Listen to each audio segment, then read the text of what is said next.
뭔지 아세요? 그 박스와 소주병을 받았을 때 그 할머니의 표정을요, 약간 중독이 있어요. 여러분 살면서 누군가를 그렇게 기쁘게 해본 적 있어요? 근데 그 할머니한테 완전 대박인 거예요, 대박. 박스도 쓰기 좋게 다 비닐로 띄워지고 막 테이프 띄워지고 다 정갈하게. 할머니 손 가지 말라고. 다 저 입구에다가 이 강의 끝나면 제가 갖다 놓을 겁니다. 혹시 한번 해보고 싶은 분들은 그거 그냥 들고 가셔다 동네 누군가 아시겠죠? 네. 그렇다고 가난이 구제되진 않으나 그렇게 실천하지 않아요. 왜냐하면 제가 왜 이걸 하게 됐냐면 제가 어렸을 때요 집이 아주 가난해가지고 뭐 과자 먹고 싶은데 철은 좀 빨리 들어가지고 집이 가난하니까 철은 빨리 들어 돈 달라는 소리 못하고 겁나게 먹고 싶은데 사이다병 소주병이 갖다 주면 돈 되는 걸 3학년 때 알았어요. 그래가지고 동네를 쭉 돌려서 병 주워다가 저 자야라고 과자 하나 바꿔 먹고 뭐 그러다가 소풍을 갔는데 제가 서울에 삼성이라는 데를 사는데 소풍을 갔는데 고대 뒷산 개운사라는 데를 가요. 한 4km 정도 걸어서 갑자기 떠오른 거야. 그 산 골짜기에 소주병, 맥주병 이런 게 겁나게 많은 게 기억이 났어. 그래서 초등학교 3학년 때 니아까를 끄고 친구 4명이랑 근데 혼자 힘을 안 돼. 친구 4명이랑 니아까를 끌고 고대 뒷산까지 가가지고 마대자루에다 소주병 주워다가 그래서 그러니까 그렇게 주니까 돈 1,000원씩이 되네 한 번 갔다 오면. 그래서 새마을공고에 통장 만들어가지고 저축해가 친구들끼리 그 빵 사 먹고 그랬어요. 그런데 세월이 한참 흘러. 제가 고대 ROTC 그 고대병원 자리에 지금 그 고대병원 자리인데 거기 그게 개운사 뒷산인데 거기 ROTC 훈련 받는 장소가 있는데 내가 대학교 3학년 훈련을 받는데 생각해보니까 내가 3학년 때 병주소로 살아나서 내가 속으로 생각했어. 야 병주소다 과자 사 먹던 애가 그래도 고려대학교 경영학과를 들어와서 이렇게 훈련 받는구나 하면서 감회가 새로웠던 그런 적이 있습니다. 하여간 병은 어디다 버린다? 병과 박스는 길에다 버린다. 오케이. 뭐 이런 요트까지는 아니더라도 이러지 말자라는 거예요. 그런데 여러분 노인 문제 엄청 심각해요. 노인 자살률 볼까요? 우리나라는요 화끈해가지고 뭐 1등해도 어설프게 1등하래요. 더블 막. 노인 자살률이 2등이 헝가리인데 47명인데 우리 100명이야. 우리 어설프게 1등 안 해요. 그냥 확 1등해. 노인이 자살을 느끼고 싶은 충동을 잘 보세요. 첫째가 경제적인 어려움이래요. 몸이 아픈 거래요. 외롭대요. 가정이 불화되고 이성 문제가 있대요. 근데 잘 보세요. 경제적 여유만 있으면 이거 해결되죠? 치료받으면 되죠? 돈이 많은 부부는 외로울 틈이 없어요. 자식들이 상속만 안 해주고 들고만 있으면 적응고에 유서 있다? 이거만 알려주면 돼. 아직 구체적으로 누구 이름을 안 적었다? 이렇게 그러면 돼. 가정 불화요? 돈 있으면 어느 시간에 해결돼요. 이성 문제 겁나게 잘 해결돼요. 근데 이 병은 계속 늘어나고 있는 거예요. 여기 한 분을 소개하겠습니다. 이분은 누구냐? 메나테크라는 회사가 25년 됐어요. 미국에서 25년 됐고 한국에서는 15년 됐습니다. 올해 90살이세요. 올해 90. 근데 이분이 65세가 되는 해에 메나테크라는 회사를 만난 거죠. 본인이 아파서 드신 거예요. 본인하고 부인하고 이렇게 드신 거예요. 드셔보니 너무 좋은 거예요. 야, 이거 괜찮네? 여태까지 내가 좋다는 거 다 먹어봤는데 괜찮네? 야, 근데 이거 평생 먹으려면 비싸잖아. 어떻게 해야 돼? 그러니까 알림은 싸게 먹는 거예요. 싸게 먹는 거 시작한 거예요. 이분이 25년 동안 메나테크로 봐서 당신이 남들에게 소문낸 덕으로 광고비로 이분이 입소문낸 광고비로 180억을 받았어요. 이거는 올해 4월달에 미국의 큰 행사장에 갔을 때예요. 수많은 사람이 성공자들이 입장하려고 입장석에 있는데 두 딸이에요. 두 딸이 황제님처럼 아빠를 모셔요. 어디 가서 일하는 것보다 아빠를 도와드리면 아빠가 월급을 주시니까 가족이 얼마나 행복해요. 이건 선택이었다는 거죠. 이분이 다른 사람보다 더 훌륭했거나 다른 사람보다 더 능력이 있었거나가 아니라 선택을 잘한 거죠. 근데 지금 그 180이 끝나느냐? 계속 가고 있는 거예요. 그리고 심지어 거기서 끝나는 게 아니에요. 돌아가시면 우리 메나테크는 어떻게 돼요? 뭐 이 둘 중에 누가 잘 밀어준 딸을 주겠죠? 아니면 반짝해 주든지 상속이 된다는 거예요. 이게 비전인 거예요. 10억이요? 매달 200만 원씩 45년을 모으면 10억이에요. 제가 이걸 어떻게 알게 됐냐면 이번에 이번에 10억짜리 집 사면서 우리 딸이 엄마 10억을 모으려면 어떻게 해야 돼? 그래서 우리 와이프가 200만 원씩 우리 와이프가 놀라더라고. 지가 계산을 자기가 하는데 자기가 놀라더라고. 매달 200만 원씩 45년을 저축하면 10억을 모아요. 가능하겠냐고. 여러분 죽을 때까지 일이 있어야 행복해요. 아유, 어제보다 강의 더 잘하네. 이거 공짜인데. 박수 내주시라고. 확실히 우리 집 사서 하니까 강의가 더 잘 돼요. 아니, 다음에 집에서 하니까 여러분, 이게 제가 보건복지부하고 고용노동부랑 몇 년 전에 프로젝트를 했어요. 8만 시간 프로젝트를 제가 참여했었어요. 노후 설계에 대해서. 제가 그냥 뭐 책 읽고 하는 강사가 아니라 이미 이 분야를 강의하고 컨설팅하고 했던 거예요. 제가 대우조선이라는 회사 1년에 6천만 원씩 강의를 받았다니까. 은퇴자 과정 그래가지고 일주일만 갔다 오면 한 800만 원, 900만 원씩 줬었어요. 그러니까 은퇴 과정에 대해서 저는 활동을 했던 사람이에요. 준비되지 않은 은퇴. 에너지도 많고 나이도 적고 힘도 좋은데 아무 준비가 안 된 상태에서 회사에 쫓겨났을 때 둘 중에 하나예요. 사기를 당하거나 우울증이 오거나. 둘 중에 하나예요. 그 준비 안 된 노후 중에 그거예요. 그런데 이 8만 시간이라는 게 뭐냐면 60살에 은퇴를 해서 80살까지 산다고 쳤을 때 60에서 은퇴해서 80까지 산다고 쳤을 때 20년 시간이 있는데 하루 24시간 중에요. 자고 씻고 먹고 하는 시간을 빼면 하루에 11시간 정도가 남는데요. 그럼 그걸 365일로 곱하자고. 그래서 20년을 곱하면 그게 8300시간이에요. 그러니까 60에 퇴직을 해서 80까지 살 때 한 8만 시간 정도 남는 거예요. 여유 시간이. 근데 그걸 환산해 볼까요? 하루에 8시간씩 주 5일째로 일주일에 5번만 출근하는 거예요. 많이도 아니고 5번. 250일 출근해요. 그러면 40년. 무슨 말이냐? 40년 직장 다닐 시간이 남는 거예요. 정리 다시 할까요? 60에 은퇴해서 80까지 산다 쳤을 때 남는 시간이 뭐다? 40년 직장 다닐 시간이 또 한 번 남는 거예요. 그걸 어떻게 채울 거냐는 거예요. 우리 아버지가 그걸 못 채우고 있는 거예요. 지금 문제가 뭐냐면 80을 하면 우리 아버지가 78세 우리 아버지가 저를 이겨요. 이게 문제인 거예요. 그렇게 힘이 났는데 할 게 없는 거예요. 오란 데가 없는 거예요. 그러니까 외로운 거죠. 돈 걱정 없는 노후 30년을 어떻게 보낼 것인지. 자, 이제 기성세대에 대한 이야기를 했어요. 그렇다면 이 젊은 친구들 얘기를 좀 합시다. 여기 뭐 교육자님들도 교육자 출신 몇 분도 계시고 제 아내도 초등학교 20년차 선생님이지만 우리 후세대에 대한 고민해 봅시다. 여러분 출발선 어때요? 저는 이쪽이었어요. 근데 저는 이쪽이었고 저는 중학교 때부터 학비를 제가 벌어서 대학을 다녔고 대학도 제가 벌어서 생활비를 냈고 ROTC 장교도 생활비 우리 집에 돈 벌어주려고 ROTC 한 거고 다 이것 때문에 이거 저 이거 없었으면요 사실 저 의대 가고 싶었어요. 아니면 저 법대 가가지고 사법고 시험 봐가지고 멋진 검사가 되고 싶었어요. 나쁜 새끼들 다 때려잡는. 그런데요 이것 때문에 도전할 수 없었던 거예요. 그래서 제일 취직 잘 되는 경영학과 간 거예요. 그러니까 차석으로 들어갔지. 점수가 남아돌더라고. 시험 보고 났는데 서울법대보다 점수를 더 받았어 제가. 열받아가지고. 내가 시험을 그렇게 잘 볼 줄 몰라서 그때. 그래서 개천에서 욕난 거예요. 근데 지금 어떤지 아세요? 개천에서 용난다는 없어요. 개천에서 용 쓴다. 따라요. 개천에서 용 쓴다. 저는 그냥 학교 도서관에 남아서 학교 자습서 갖고 참고서 갖고 죽어라 공부해서 고대를 갔는데 지금은 그렇게 가면 못 가요 대학을. 잊지 마세요. 기득권을 갖고 있는 사람은 옆자리를 내주지 않아요.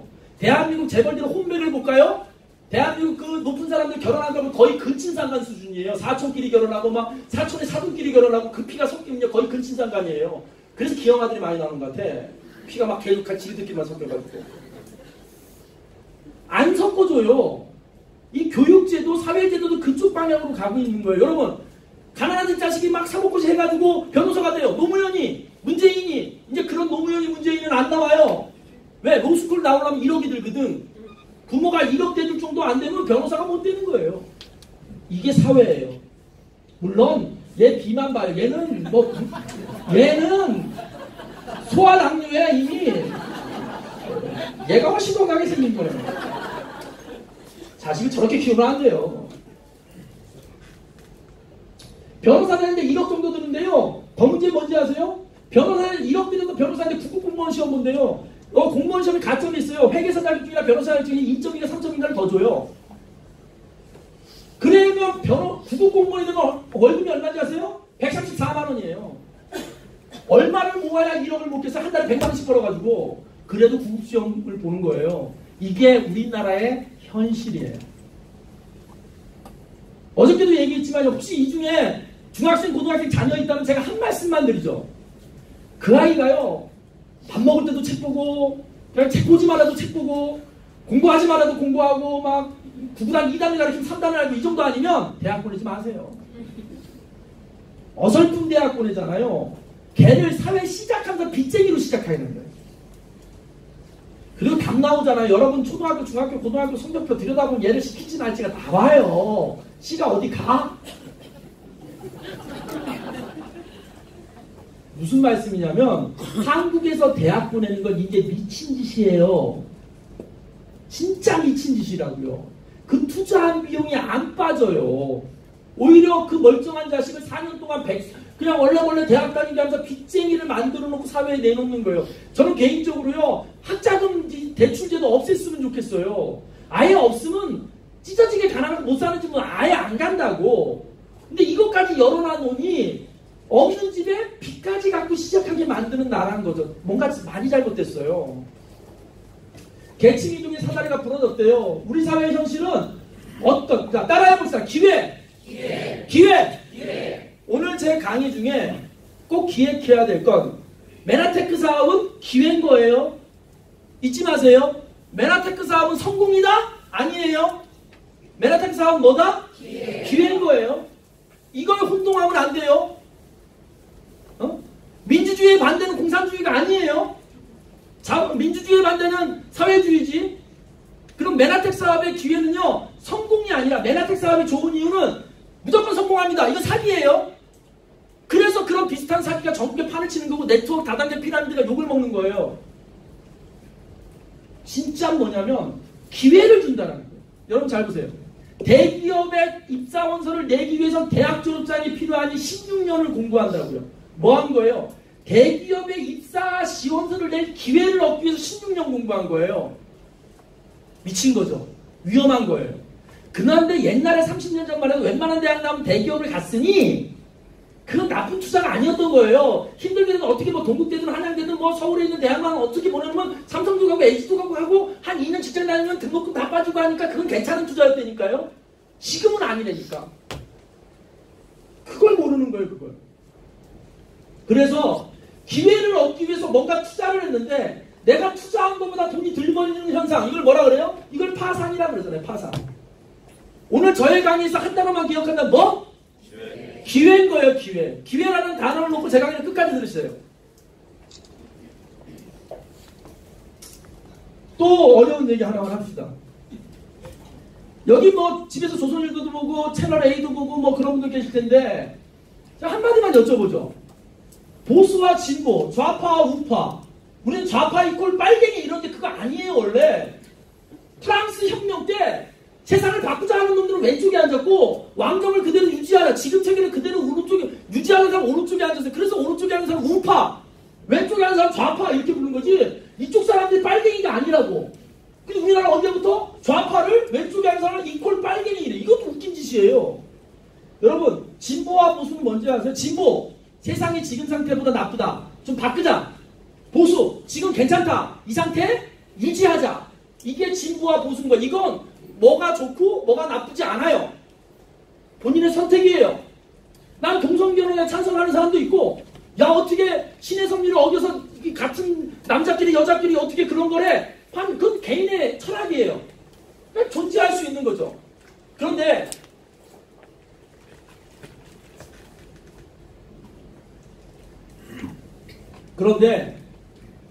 경제적인 측면만 봅시다. 경제적인 측면만 봤을 때 네트워크 마케팅 하는 사람은 진보일까요? 보수일까요? 진보여야 돼요. 경제적인 측면에서는 여러분은 진보여야 돼요. 왠지 아세요? 기존의 기득권을 갖고 있고 기존의 그대로 된 유통채널을 유지하고자 하는 기존의 재벌들이 꽉 움켜쥐고 있어. 사람 몸은 의사 라이센스만 있어야 되고 약은 약사 라이센스만 있는 사람만 몸을 고칠 수 있어라고 그대로 유지하는 세력들이 있어. 거기에 지금 계속 끊임없이 신도하는 우리는 뭐예요? 신도죠.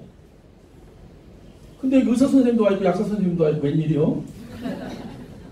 이런 분들은 진보 중에 더 진보, 일명 더 새빨간 빨갱이들이 남들 얘기로 빌리며 우리는 세상을 바꾸고 있어요. 아시겠습니까? 네. 내가 장담하죠. 문재인의 경제개혁은 실패할 겁니다.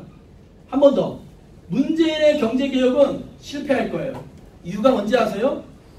실제로 그 개혁의 혜택을 보는 대상자들이 아직 무지해요. 알겠습니까? 우리 사회는 가진 자와 못 가진 자로 나눠져 있는데요. 가진 분들이 홍준표 찍어주고 새누리당 찍어주고 하는 건 상관없어요. 왜냐면 그분들 입장에서 맞아요.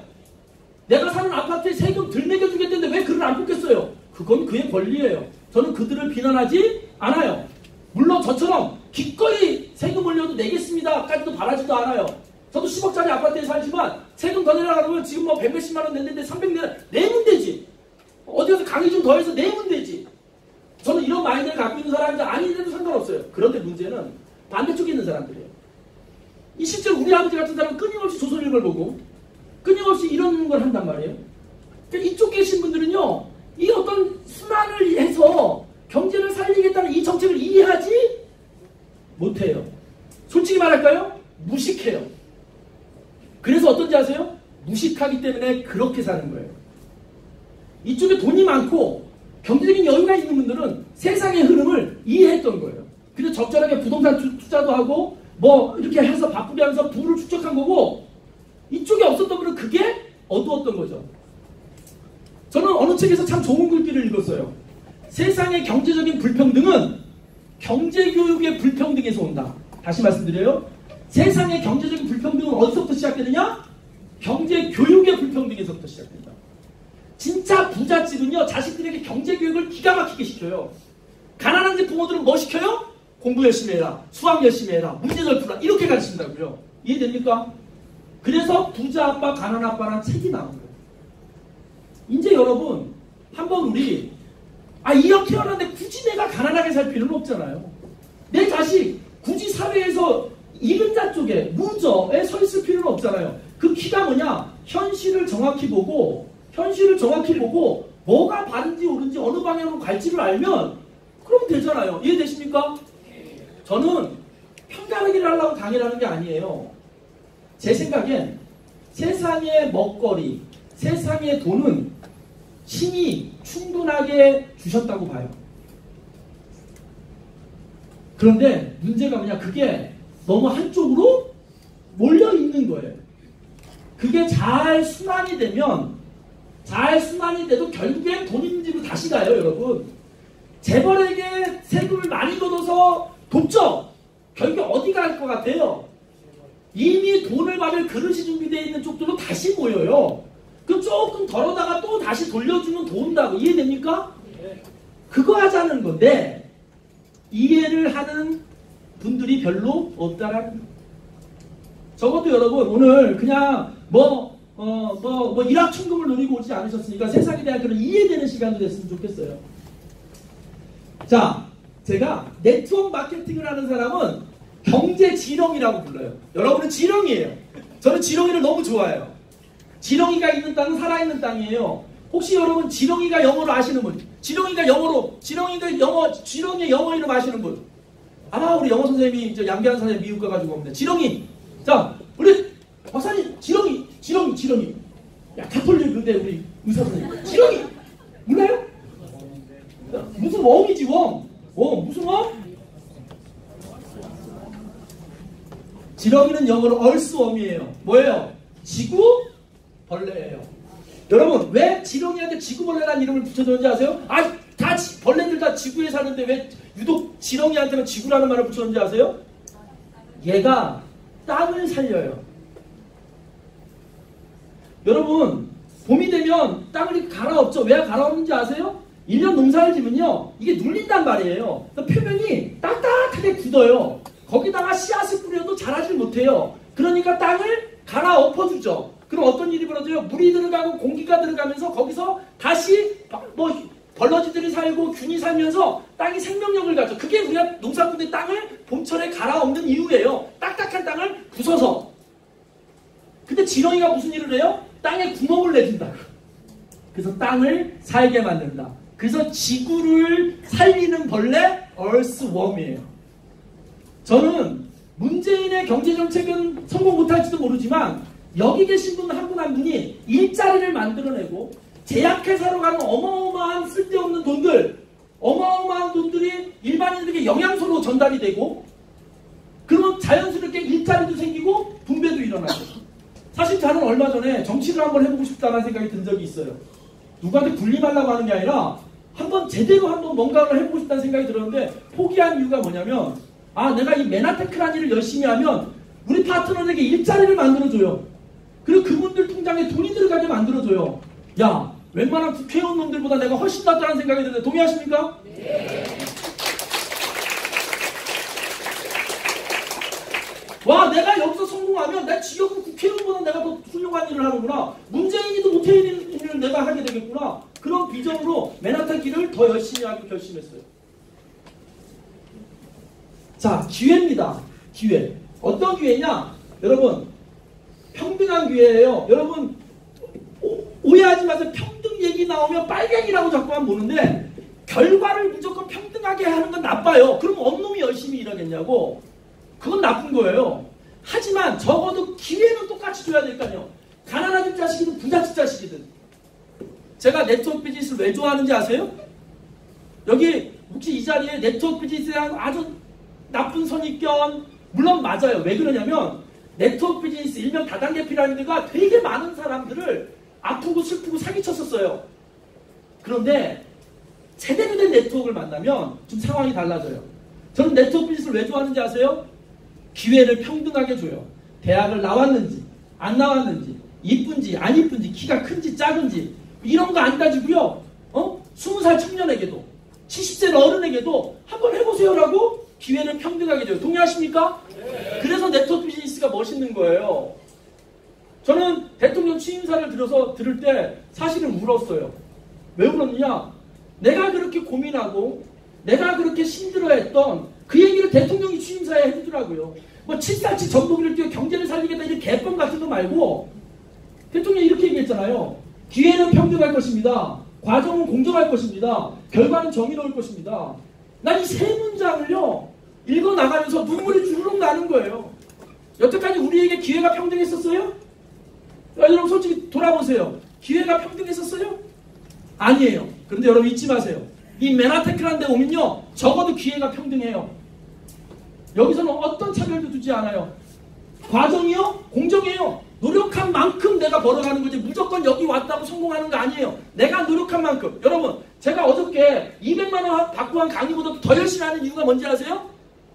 제가 노력한 만큼 이렇게 열심히 한 만큼 저에게 분명히 돌아오기 때문에 과정이 공정하기 때문에 그리고 결과가 정의로워요. 뭐냐? 누구에게 거짓말 좀 이따 뒤에 맨하테크 제품이 나오겠지만 앞에 드렸지만 저 우리 정은주 박사님이 명색이 여러분 박사 아주 많지만요 발에 채이는 게 박사라고 하지만 막상 따려면 되게 힘들어요. 채이는 건 맞는데 따긴 되게 힘들다니까. 저분이 뭔가 아쉬워가지고 부산에서 여기까지 약국 문다고 왔겠어요. 이유가 있는 거예요. 뭐예요? 정의롭기 때문이에요. 제가 앞에서 이렇게 멋진 말 해놓고요 효과도 없는 제품으로 효과 없는 프로그램으로 사람들을 홀렸다면 이 파스처가 안 올라가요. 제품이 정의롭습니다. 세상의 고수들 잘 나가는 사람들이 이렇게 얘기해요. 토니 블레어가 뭐라고 하냐면 잘 봐야 돼요. 네트워크 마케팅은 급변하는 고용시장에서 아까 4차 산업혁명 일자리 고용시장에서 훌륭한 뭘 제공한다? 기회를 제공한다지 성공을 제공한다고 안 했어요. 두 번째 클린턴 뭐라고 그래요? 네트워크 마케팅은 인생을 최대한 활용할 수 있는 뭘 제공한다? 기회를 제공한다. 이게 무슨 뜻이냐? 여러분이 네트워크 마케팅을 이렇게 참석해가지고요 머릿속에 이걸 넣고 있잖아요. 친구를 만나러 가든 동창회를 가든 내가 비록 여기 몸이 아픈 환자로 왔어요. 처음엔 이 제품이 뭔지 알았어요. 그런데 먹어보니까 좋아. 근데 가격이 좀 있고 부담스러워. 그런데 이제 내가 먹어봤죠? 대신 내가 뭐래요? 누군가에게 모임 가서 야 내가 몸이 이렇게 아팠는데 좋아졌어라고 광고를 해주는 거예요. 친구를 광고하려고 만난 건 아니에요. 그냥 만났는데 만난 김에 얘기했죠. 그랬더니 어떻게 해요? 시간을 활용해서 일이 된 거예요. 그런 경우가 많은 거죠. 그래서 인생을 최대한 활용할 수 있다. 이제 1인 기업이라는 게 나온대요. 이제 서비스업인 거예요. 사람들이 내가 제품을 어떻게 했냐? 써본 경험을 막 나누는 거예요. 그런데 옛날에도 이걸 했었어요. 옛날 30년 전에도 동네 어떤 엄마가 뭐 써? 야, 코끼리밥솥 좋다. 그럼 막 동네에서 코끼리밥솥이 난리가 났죠. 근데 그래봤자 그 동네에서밖에 알려지지 않잖아요.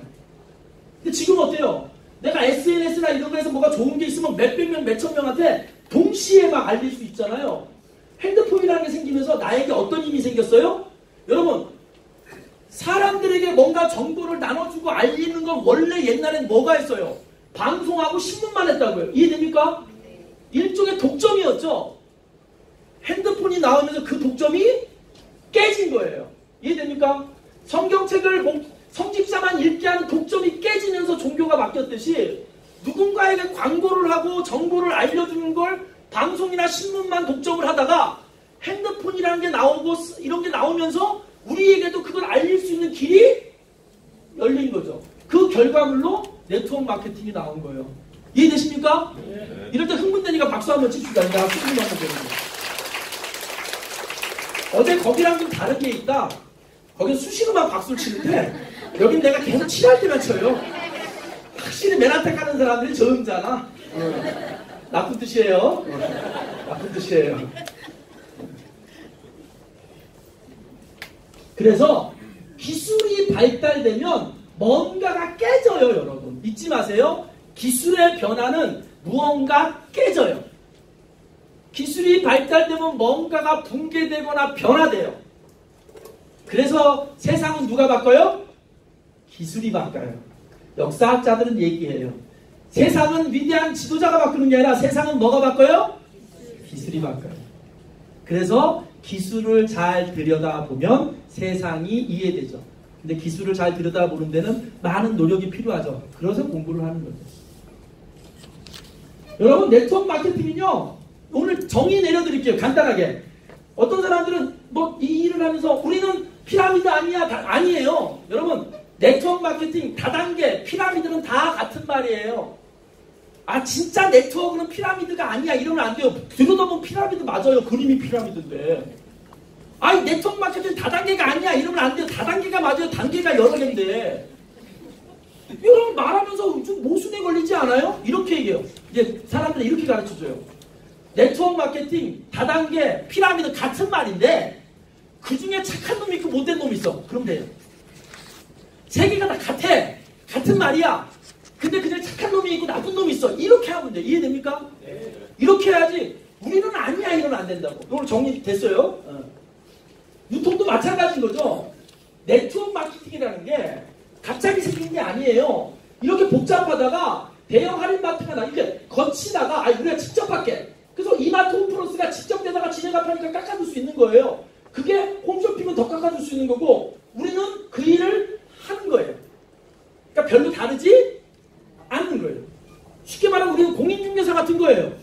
집 살라는 사람 파는 사람이 있으면 정보를 양쪽에다 잘 줘가지고 사고 팔기 할도록 역할을 해준 서비스업인 거죠. 물건을 샀다가 마지막에 파는 판매일이 아니라는 거예요. 자꾸만 이걸 일로 생각하는 사람 일로 하라 그랬더니 그러면 나 한평생 사람 못 고치는 의사였었는데 내가 또 물건 떼다가 마지막에 팔아야 돼. 이런 게 아니라 실제로 나를 물건을 거치지가 않아요. 뭐가 다르냐면 얘네들이랑 뭐가 다르냐면 네트워크 마케팅은 얘네들이랑 결정적으로 다른 건 뭐냐면 나를 통해 물건이 거치지 않고 물건은 이렇게 가요. 나는 중간에서 거래만 이루어지게 하는 공인중개사 같은 역할을 해요. 그래서 이 그림 속에서 하나 이해해야 될 건 내 물건이 나를 거치지 않는다는 거예요. 네트워크 마케팅은 중립이에요. 그리고 네트워크 마케팅은 거부한다고 안 오는 그런 게 아니에요. 굉장히 시장을 파괴할 파괴적인 기술인 거고요. 네트워크 마케팅은 어떠냐? 정말 멋진 비즈니스예요.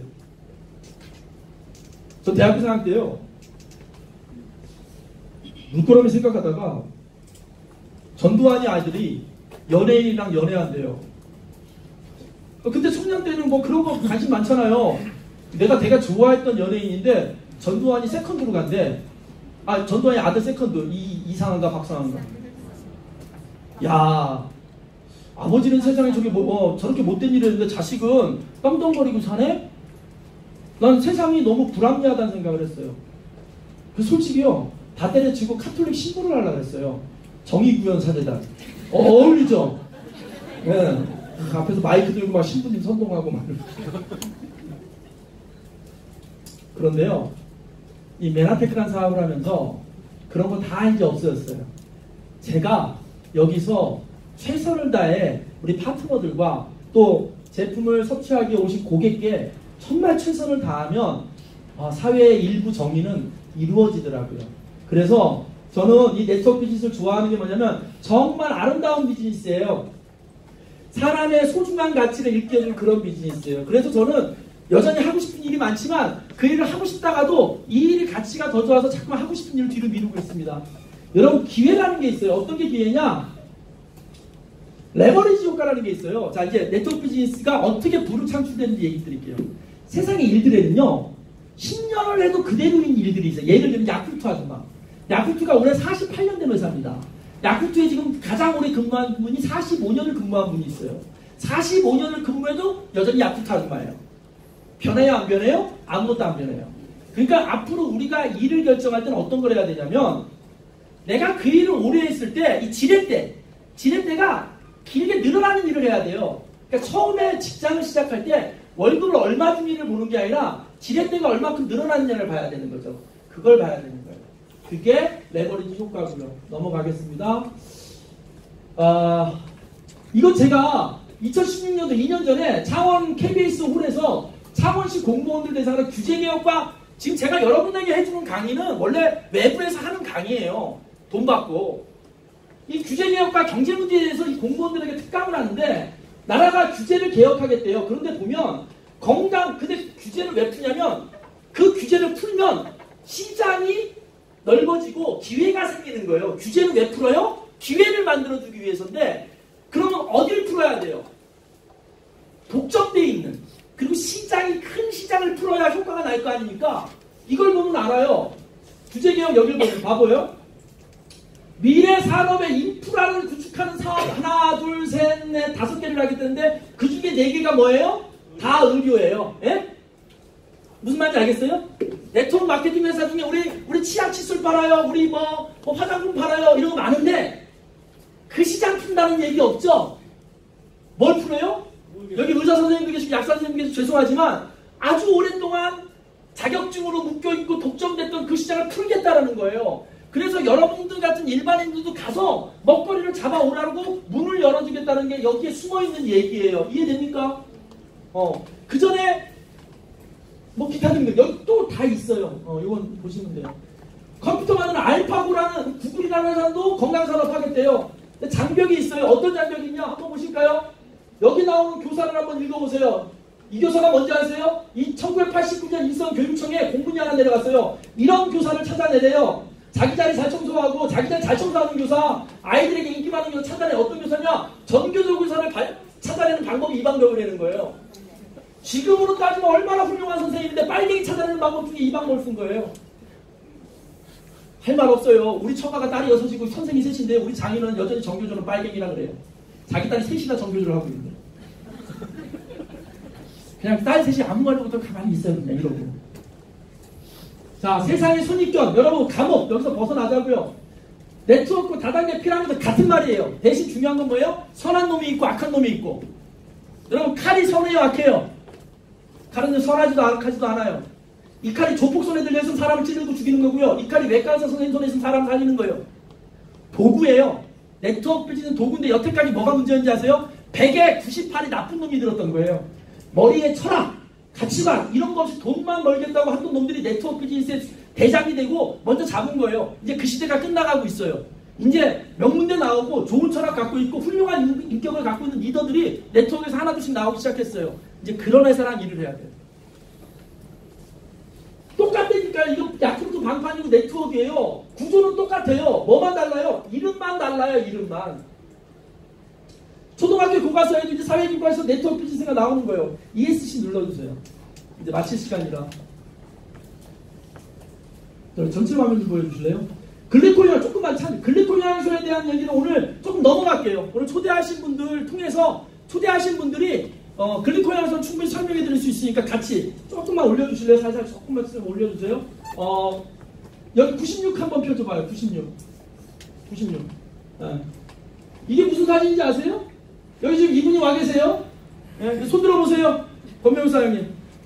손 들어. 저기 계세요? 요 네 분이 뭔지 아세요? 유방암 환우예요. 근데 이게 어디냐? 저 불광동에 있는 무슨 힐튼 호텔이라는 데인데 그 위층에서 행사를 하고 있었어요. 저는 VIP로 초대를 받았고 거기 행사장에 내 이름표가 쓴 내 좌석이 있는데 이 동네 사는 유방암 환우들이요. 설명해달라고 하는 거예요. 그래서 화장실 앞에서 계단에 앉아가지고 이분들에게 글리코리아소를 얘기해주고 있었던 거예요. 근데 그분들이 지금 그분이 누군가에게 정보를 전하고 그분의 남편이 여기 어떤 분의 남편이 여기 와서 이렇게 듣고 있는 거죠. 이런 일이에요. 이렇게 했어요. 이렇게. 또 ESC 한번 해주세요. 넘어갈게요. 제가 욕심을 좀 너무 많이 해서 PPT를 너무 많이 갖고 왔어요. 이해해 주세요. 강의 때 막 이렇게 넘겨가는 건 실례인데 그러면 안 되는데 쭉 넘어갈게요. 보상 플랜 넘어가겠습니다. 넘어가자고요. 113페이지 한번 펴주세요.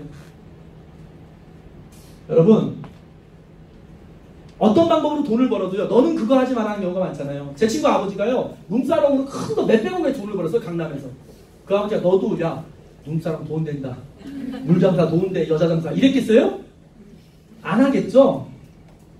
그러니까 이런 거예요. 여기 케이스 보여드릴게요. 여기 대전 충남지역 내과의사협의회 회장님이세요. 이분의 둘째 딸이 영국 유학 갔다 온 둘째 딸. 딸이 영국 유학 갔다 와서 영어학원 차려달라니까 딸에게 야 그러지 말고 더 가치 있는 일이 있어. 이 일하자 그런 거예요. 여기 보세요. 연봉 6억을 벌고 보험 설계사 하셨어요. 여기 이대 영문과 다니는 딸이에요. 그 딸에게 엄마가 이거 시켜야 이 딸이 지금 얻으면 한 달에 800만 원 정도는 브론즈 PD라는 회사로 따지면 이상급이 된 거예요. 24살짜리가. 여기 보세요. 부산의 큰 내과 부산의대를 수석으로만 박혜경 원장님, 부산의 일시 기독병원의 부원장을 했고요. 이 대단하신 분이 글리코리아소를 만났어. 근데 여기 며느리야. 아들 하나밖에 없어. 남편도 의사야. 이분의 남편도 의사. 그러니까 이 사람의 시어머니도 의사, 시아버지도 의사. 아들은 하나. 서면에 100억짜리 빌딩. 느낌 와요? 근데 그 며느리가 어떤 며느리인지 아세요? 4년제를 나와서 기자를 하다가 선생님 너무 되고 싶어 다시 사범대를 또 다니니까 대학을 팔려다닌 여자야. 그리고 나서 수원에서 과학 선생님을 하고 있다가 이제 초등학교 동창이랑 결혼했지. 이 집에 신임을 갔어. 시어머니가 처음엔 힘드니까 먹으라고 영양소를 줬어. 먹으니까 좋아졌어. 시어머니가 한번 교육을 한번 받아볼래 이렇게 됐어. 했더니 그렇게 다시 4년을 나서 되고 싶어 선생님을 내려놓고 이걸 하고 있어요. 왔나 여기? 최지훈 사장님 뭐 안 왔나? 하여간 이거만 보면 증거가 안 되겠어요? 혹시 이거만 보면 비전이 안 되겠어요? 여러분 지금 연세 있으신 자기 자녀들이 지금 어디서 무슨 일을 하고 있는지 잘 한번 반추해 보세요. 그게 올해 10년, 20년이 됐을 때 지렛대가 커질 일인지 그냥 고모양 고꼴로 그냥 살다가 퇴직할 일인지를 본다면 이런 걸 알려줘야 될 거 아니에요. 이 부모들이 못나서 자식들에게 이걸 줬을까요? 아니라는 거예요. 본 거예요. 저는 기회만 잘 보고 가신 그런 시간 됐으면 좋겠어요. ESC. 좀 눌러주세요. 다시 한번. 내가 시간 너무 많이 썼어요. 요거 한번 보시자고요. 117. 여러분, 세상에요. 이게 이제 가트너의 하프 곡선이라는 게 이게 재미난 게 세상에 어떤 특별한 뭔가가 나오면 그래프가 이렇게 가요. 야, 대단한 기술이 있어. 그러면 예를 들어 철도 기술, 증기기관차가 나왔어. 영국에서 여러분 네트워크 비즈니스로 실패한 사람, 돈 잃은 사람 그거 유도 아니에요. 여러분 대한민국에서 주식으로 돈 잃은 사람 손 들어보라 그러면 어마어마하게 해요. 창피해서 말을 못하고 있는 거죠. 여기도 많아요. 세상의 모든 기술이라고 하는 것들은 실패자가 나오게 돼 있어요. 그러니까 철도가 나왔을 때요. 증기기관차가 나왔을 때 어떤 일이 벌어졌냐면 야, 말 수백 마리가 끌어도 힘든 걸 이 쇠바퀴 달린 게 막 끌니까 다 끌고 가네? 야, 철도 대단해. 대단한 기술이죠. 그래서 영국의 철도 회사가 몇백 개가 생겼어요. 철도 깔자는 회사가. 실제로 철도를 깐 회사는 3-4개밖에 안 돼요. 그럼 나머지 못 깔고 돈 받은 회사는 뭐예요? 파산이 파산. 주민들끼리 월급 날아갔다 돈 없네 우리 철도 못 가는 파산. 어마어마한 사람들이 철도에 투자해서 돈을 다 잃었어요. 그게 뭐예요? 쭉 올라가서 기대가 여기까지 갔다가 점점 환멸이 됐다가 이렇게 거쳐서 그래서 그 기간을 거치고 나서 몇 개 회사가 천돈을 까이기 시작했죠. 그리고 그 회사에 투자한 투자가들은 몇백 배의 수익을 냈죠. 세상이 그렇다니까요. 이 그래프를 벗어나는 게 하나도 없어요.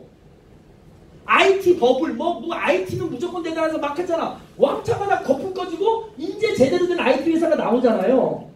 이런 것처럼 이런 그래프를 겪는데, 한번 보세요. 이게 한국 회사의 네트워크 비즈니스의 그래프예요.